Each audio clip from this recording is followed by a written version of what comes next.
네, 안녕하십니까. 글로벌스타입니다. 네, 화요일입니다. 최근에 달러 강세가 아주 지독하게 발생을 하면서, 네, 뭐랄까요. 굉장히, 시장을 위축을 시키고 있죠.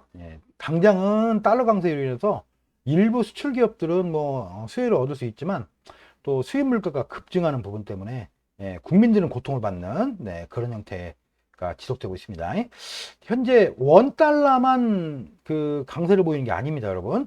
전 세계적으로 지금 초강세 달러 강세가 이른바 킹 달러 같은 형태의 모습을 보이고 있는데, 여러분 이게 보시는 게 달러 인덱스입니다. 달러 인덱스는 6개의 통화가 하나의 어떤 지수화 된 거예요. 그 중에 제일 큰 비중을 차지하는 거는 대략 한 45% 정도 되는 유로 달러, 그 다음에 파운드, 브리티시 파운드, 그 다음에 엔화, 그 다음에 스위스 달러, 그 다음에 캐나다 달러, 그 다음에 크론에 6개의 통화로 구성이 되어 있는데, 어쨌든 45%가 유로 달러고 나머지는 10% 남짓입니다.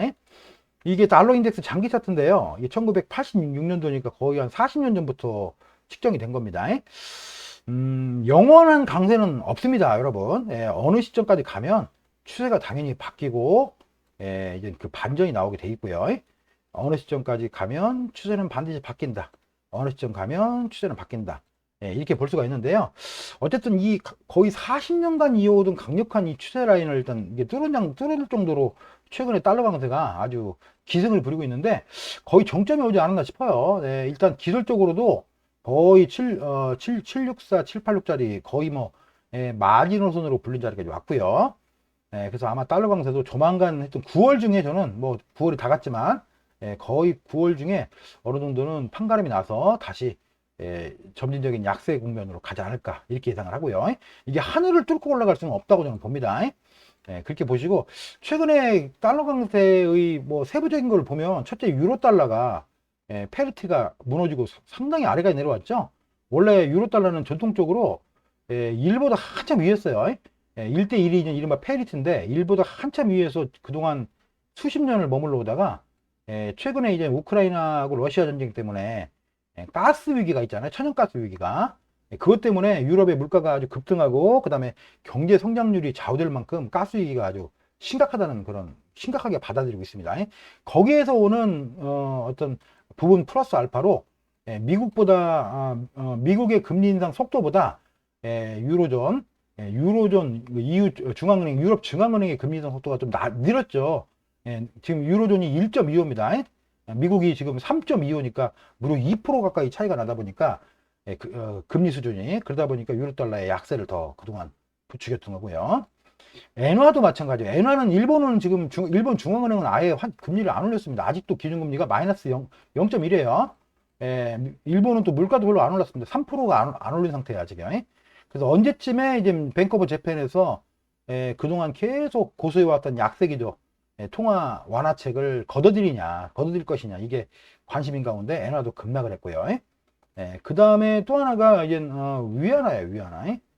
지금 또 하나가 파운드입니다. 파운드가 최근 지난 금요일하고 월요일 동안, 금요일 날 마이너스 3%, 그 다음에 월요일 날 아침 한때 마이너스 4%, 그러니까 순간 7%가 환율이 여러분 7%라는 거는 어마어마한 겁니다.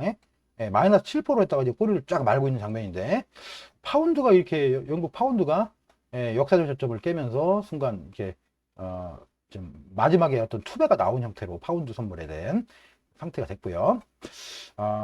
그 다음에 위안화, 우리나라도 위안화 영향을 많이 받아요. 위안화가 이게 지금 차트에 다 있지도 않은데, 이른바 파우치 7을 넘기면서 정고점을 지금 살짝 뚫으려고 하고 있죠, 위안화가.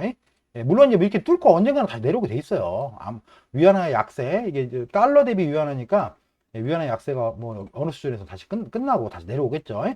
원 달러 환율도 지금 보시면, 네, 지금 이제 가장 최근에 높았을 때가 리먼 브러 사태입니다. 리먼 브러 사태 때 우리나라 주가가 그 당시에 890을 찍을 때, 897을 찍을 때, 그때가 1597원을 찍었던 게, 현재 근 20년 내에는 환율이 최고치고, 물론 이제 옛날에 1996년도인가에 IMF 때 환율이 일시적으로 1,900원을 찍었던 적도 있긴 했어요. 근데 그 이후로는 없다가, 하여튼 13년 전에 리먼 사태 때 1597원을 찍었고요. 오늘 딱 1300원대를 1430원대를 찍었는데, 우리나라도 이제 큰 틀에서 피보나치상 76.4% 일단 도달을 하니까 이 기술적인 차익 매물이 좀 나온 걸로 보입니다. 그래서 따지고 보면 영원한 강세는 여러분 없다는 건 우리가 뭐 세상을 살면서 다 느끼는 거죠.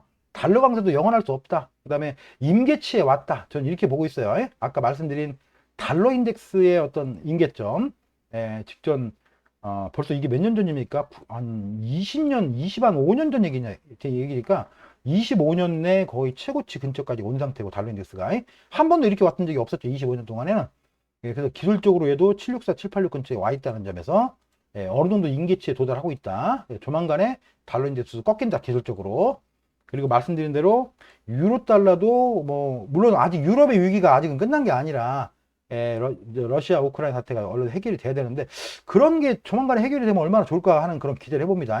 그렇게만 되면 순식간에 달러는 그냥 폭락하고 유로가 치솟고 파운드가 올라가고 이러면서 달러 인덱스가 완전 뒤집어질 텐데, 아직 그런 소식이 없어서 조금은 안타깝고요. 어쨌든 환율 하여튼 여러 가지 기술적인 흐름상 영원한 폭락은 없는 거니까, 파운드와도 하락이 거의 끝자락에 왔고, 그 다음에 유로 달러, 엔화도 마찬가지입니다. 그래서 뭐 그리 오랜 시간 안 짜게, 그리 오랜 시간 안 짜게 달러 인덱스 결국은 고점을 찍고 내려갈 거라고 저는 보고 있습니다. 결국은 이제 원화의 약세는 단지 원화만의 문제가 아니라는 점, 유수한 이런 세계적인 나라들이 똑같이 환율의 약세를 겪고 있다는 점 등에서 결국은 유로화가 반등을 해야 된다, 파운드가 반등을 해야 된다, 선행 조건이 엔화가 반등을 해야 된다, 이런 선행 조건들이 먼저 이루어지면 자연스럽게 원달러도 꺾일 거로 저는 이렇게 보고 있습니다. 그래서 뭐 우리나라가 독자적으로 지금 현재 뭐 움직일 수 있는 건 아무것도 없다 보니까 현재로서는 해외 시장을 지켜볼 수밖에 없다라는 그런 의견을 드리고 있는데요. 어쨌든 임계점이 거의 다 와 있다는 부분들을 가지고 조금 참아 보길 바랍니다, 여러분들. 결국은 하여튼 달러 인덱스가 꺾여야 증권 시장도 살아날 수가 있습니다. 증권 시장 얘기 나온 김에 뭐 10초짜리 코멘트 한 번만 하면, 제가 아이고 죄송합니다, 잘못 켰네. 며칠 전에 그 공개 라이브에서도 말씀드렸지만, 우리가 이제 코스피의 채널을 두 개를 그리면 이 가운데 채널이 굉장히 중요한 채널이다. 이 가운데 채널 말씀드렸었죠. 딱 오늘 그 가운데 채널에 뽀뽀를 했어요. 그 조만간에 코스피도 요 근처에서 다시 터닝할 가능성이 거의 90% 이상 된다. 저는 이렇게 보고 있습니다.